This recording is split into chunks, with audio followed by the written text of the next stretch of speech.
America কেন চীনকে পরাস্ত করতে পারছে না, এই প্রশ্নটি বর্তমানে বৈশ্বিক রাজনীতির অন্যতম গুরুত্বপূর্ণ আলোচনার বিষয়।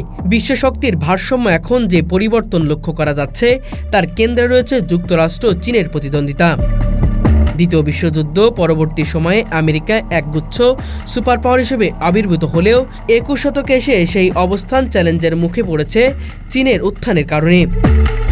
চীন শুধু অর্থনৈতিক শক্তিতেই নয়, সামরিক, প্রযুক্তি, কূটনৈতিক এবং প্রস্তাব বিস্তারের দিক থেকেও যুক্তরাষ্ট্রকে চ্যালেঞ্জ জানাচ্ছে। একদিকে আমেরিকার প্রযুক্তিগত শ্রেষ্ঠত্ব, উন্নত সামরিক শক্তি ও দীর্ঘদিনের বৈশ্বিক প্রভাব থাকলেও অন্যদিকে চীন কৌশলগতভাবে অনেক ক্ষেত্রে আমেরিকার প্রতিদ্বন্দ্বী হিসেবে প্রতিষ্ঠিত হয়েছে। বিশেষ করে বেল্ট অ্যান্ড রোড ইনিশিয়েটিভ বা নিউ সিল্ক রোড এর মাধ্যমে চীন শত শত দশককে অর্থনৈতিক অবকাঠামোগত সহযোগিতার মাধ্যমে নিজেদের প্রভাব বলয়ে টেনে আনছে। ফলে আন্তর্জাতিক রাজনীতিতে অনেক দেশই এখন চীনের দিকে ঝুঁকছে, যা আমেরিকার একক আধিপত্যের ক্ষুণ্ণ করছে। অন্যদিকে অর্থনৈতিক দিক থেকেও আমেরিকা চীনকে সহজে পরাস্ত করতে পারছে না। বর্তমানে বিশ্বের সবচেয়ে বড় উৎপাদনকারী দেশ হলো চীন। যুক্তরাষ্ট্রের বাজারে বিপুল সংখ্যক চীন পণ্যের উপর নির্ভরশীল রয়েছে এবং এর বিপরীতে চীন আমেরিকা প্রযুক্তি ও কৃষি পণ্যের উপর নির্ভরশীল।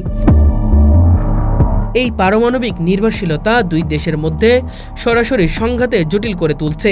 যুক্তরাষ্ট্র চীনের উপর নানা রকম বাণিজ্যিক নিষেধাজ্ঞা ও শুল্ক আরোপ করলেও বাস্তবে দেখা গেছে তাদের চীনের দুর্বল করা হয়নি, বরং চীন বিকল্প বাজার সৃষ্টি করছে এবং নিজস্ব প্রযুক্তিগত সামঞ্জস্যতা বাড়াচ্ছে। উদাহরণস্বরূপ যুক্তরাষ্ট্র হোয়াইয়ের মতো চীনা প্রযুক্তি কোম্পানিগুলোকে সীমিত করার চেষ্টা করলেও চীন নিজস্ব সেমিকমান্ড ও 5G প্রযুক্তি উন্নয়নের মাধ্যমে দ্রুত এগিয়ে যাচ্ছে। এছাড়া চীনের বিশাল জনসংখ্যা ও শ্রমবাজার তাকে অর্থনৈতিকভাবে শক্তিশালী করতে সহায়তা করে। সামরিক দিক থেকেও পরিস্থিতি একই রকম জটিল। যদিও যুক্তরাষ্ট্রের নৌবাহিনী ও বিমান বাহিনী প্রযুক্তিগত দিক থেকে চীনের চেয়ে এখনও এগিয়ে, তবে চীন তার সামরিক বাজেট ক্রমাগত বাড়াচ্ছে এবং দক্ষিণ চীন সাগর সহ কৌশলগত গুরুত্বপূর্ণ এলাকায় আধিপত্য প্রতিষ্ঠা করছে। এর ফলে আমেরিকার মিত্র দেশগুলো যেমন জাপান, দক্ষিণ কোরিয়া, ফিলিপাইন উদ্বিগ্ন হলেও সরাসরি যুদ্ধের ঝুঁকি নিতে চাইছে না।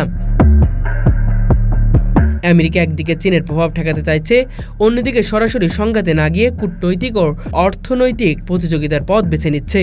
কারণ আমেরিকা ভালো করেই জানে চীনের সঙ্গে সরাসরি যুদ্ধ এড়ালে তা কেবল দুই দেশের নয়, পুরো বিশ্ব অর্থনৈতিকভাবে ধ্বংস করে দিতে পারে। সবচেয়ে বড় বিষয় হল চীন সফটওয়্যার ব্যবহারে অত্যন্ত দক্ষ। আফ্রিকা, এশিয়া, লাতিন আমেরিকা বহু দেশে চীনা বিনিয়োগ, অবকাঠামো নির্মাণ ও অর্থনৈতিক সহায়তা ইতিমধ্যেই জনগণের আস্থা অর্জন করছে। অন্যদিকে আমেরিকার নানা ধরনের সামরিক আগ্রাসন, রাজনৈতিক হস্তক্ষেপ, একতরফা নীতির কারণে সমালোচিত হয়েছে। ফলে বৈশ্বিক দক্ষিণ ও উন্নয়নশীল বিশ্বের অনেক দেশ এখন চীনকে নির্ভরযোগ্য অংশীদার হিসেবে দেখছে।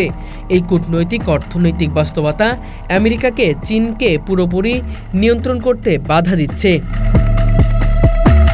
সবশেষে বলা যায় আমেরিকা চীনকে সহজে পরাস্ত করতে পারছে না, কারণ এই প্রতিদ্বন্দ্বিতা শুধু সামরিক বা অর্থনৈতিক সীমাবদ্ধতায় আটকে নেই, বরং এটি বহুমাত্রিক অর্থনৈতিক, প্রযুক্তিক, সামরিক কৌশল, আন্তর্জাতিক কূটনীতি এবং আঞ্চলিক প্রভাব সব মিলিয়ে চীন এখন শুধু বহুমুখী শক্তি, যাকে মোকাবিলা করা আমেরিকার জন্য দীর্ঘমেয়াদী ও জটিল চ্যালেঞ্জ হয়ে দাঁড়িয়েছে।